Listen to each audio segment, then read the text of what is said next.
Tenha uma perspectiva positiva em relação ao sofrimento. Bom dia, graça e paz. Em Filipenses 3, que é o que a gente tá falando sobre Filipenses 3, Paulo diz que abriu mão de tudo para quê? Filipenses 3:10. E para participar dos sofrimentos de Cristo Jesus, identificando-me com ele na sua morte. O que seria isso?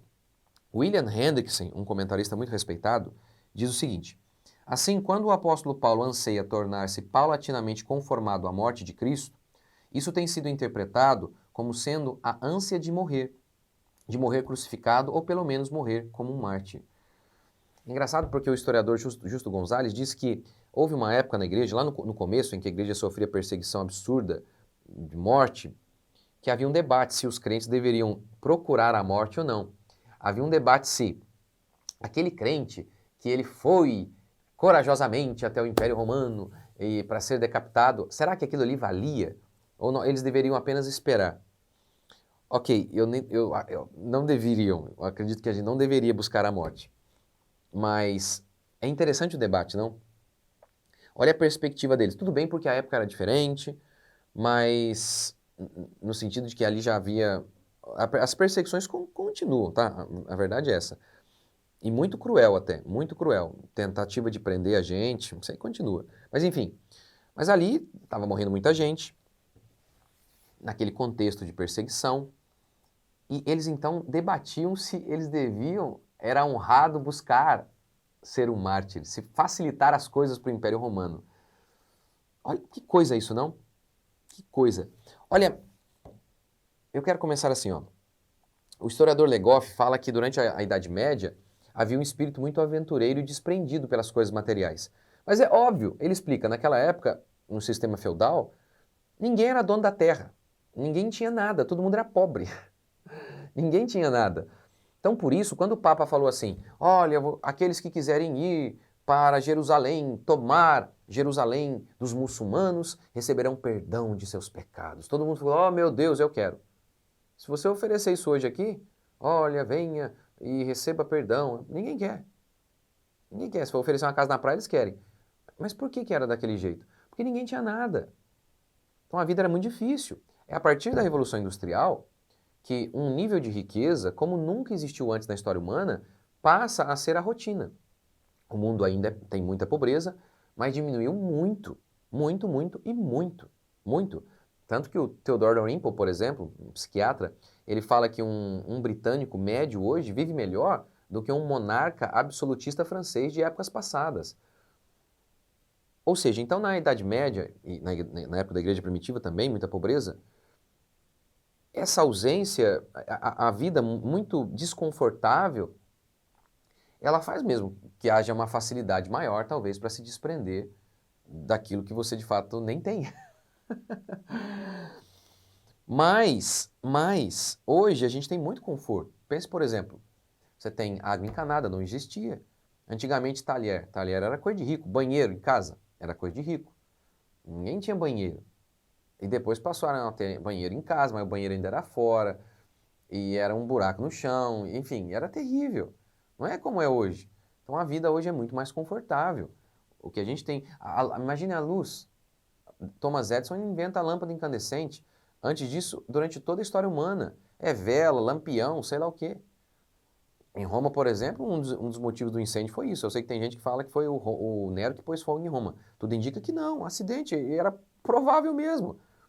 Né? Com tocha para tudo que é lado, lampião, as lamparinas da época, né? Agora, nós temos muitos confortos hoje. Não por acaso, quando Deus falou para Israel, quando vocês entrarem em Canaã, vocês vão prosperar. Não se esqueçam de mim. É geralmente num período de conforto e de prosperidade que as pessoas tendem a se esquecer de Deus. Então nós não buscamos a morte ou o sofrimento. Mas é inegável que, às vezes, o conforto demais pode nos tirar a perspectiva de que o sofrimento ele tem um lado positivo na nossa existência. Então esse negócio aqui do que os crentes falavam, né? Eles pensavam que eles deviam ansiar morrer como mártir. Não, a gente sempre anseia a vida, a gente sempre ora para que Deus nos livre do martírio.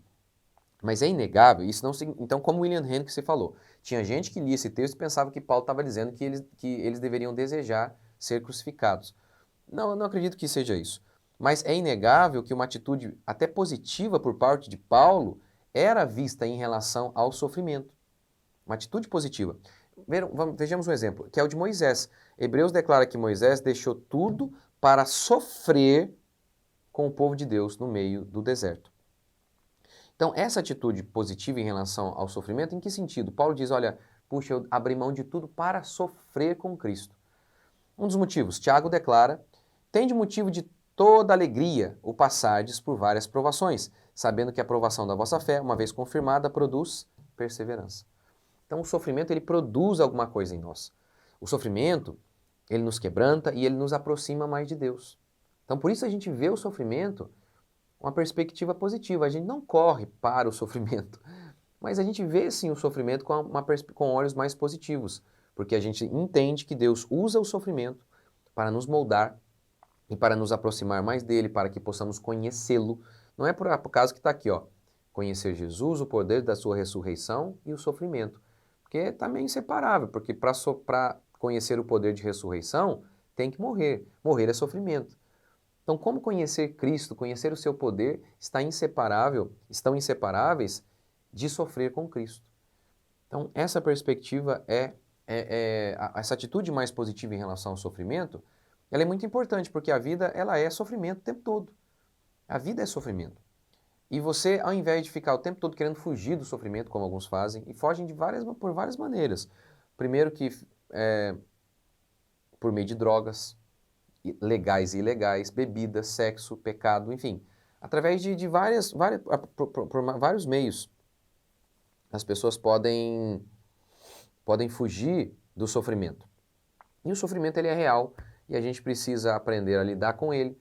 Você precisa aprender a ter essa atitude mais positiva em relação a ele. Como o Tiago diz aqui, ó, se alegre pelas tribulações. É quase se alegre pelos sofrimentos.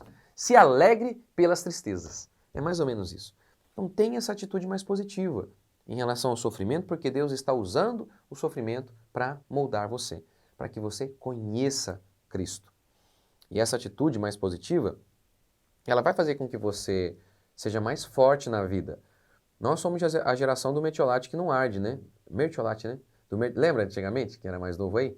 Tinha o mercúrio, nem sei se funciona aquelas coisas. O mercúrio e o mertiolate. Aí você ralava, aí o que fazia? Pegava o mercúrio, que era vermelho. Aí tinha o mertiolate, que é o seguinte, aí era branco, né? Transparente, quer dizer. Só que ardia! Então hoje é a geração do mertiolate que não arde. Infelizmente, não tem jeito. Nesse mundo caído, o mertiolate que funciona é o que arde. O remédio que cura é o que dói, é o que faz doer. Eu não estou nem dizendo que o mertiolate funcionava ou não funcionava, tá? Não sei. Ou que o mercúrio funcionava ou não funcionava. Não estou dizendo, só tô... Tá, é uma ilustração. É uma ilustração, meu povo. É uma metáfora aqui que eu estou fazendo aqui. Então, não tem como. Nesse mundo, a vida é difícil, gente. A vida é difícil demais. É difícil, o sofrimento é constante na nossa vida. Então faz o seguinte, abrace-o. Jesus não falou isso? Tome a cruz, abrace-a, carregue-a. É isso. Ao invés de choramingar por tudo, abrace o sofrimento, seja contente pelos sofrimentos, porque Deus está usando os sofrimentos. A bênção do sofrimento tem uma perspectiva positiva em relação ao sofrimento. Ao invés de perguntar por quê, oh meu Deus, e ser incrédulo, confie, descanse em Deus e saiba que um dia você vai olhar para trás e ver aqueles sofrimentos e vai entender. E você vai dizer como o salmista, foi-me bom ter passado pelas tribulações. Vamos orar? Senhor Deus e Pai, obrigado por mais uma semana que se encerra, que está se encerrando. Pedimos que a Tua graça esteja sobre nós. Se há, Pai, algum irmão nosso agora, algum ouvinte, algum irmão querido que está me ouvindo, nos assistindo, passando por um momento muito difícil, eu peço que o Teu consolo esteja sobre ele, que a Tua graça esteja sobre ela, que o Senhor possa fortalecê-lo, que o Senhor possa fortalecê-los, livrá-los do mal e transformá-los, como o Senhor tem feito ao longo de toda a história com os Teus servos. Pai, pedimos perdão por nossos pecados, perdão pela nossa incredulidade e pedimos que a Tua bênção esteja sobre nós, que o Teu cuidado esteja sobre nós, que a Tua mão esteja sobre nós, que a Tua força esteja sobre nós e que o Senhor possa mudar as nossas circunstâncias. Nós oramos em nome de Jesus. Amém. Amém, gente. Amém, gente. Amém. Deus abençoe vocês. Até a próxima.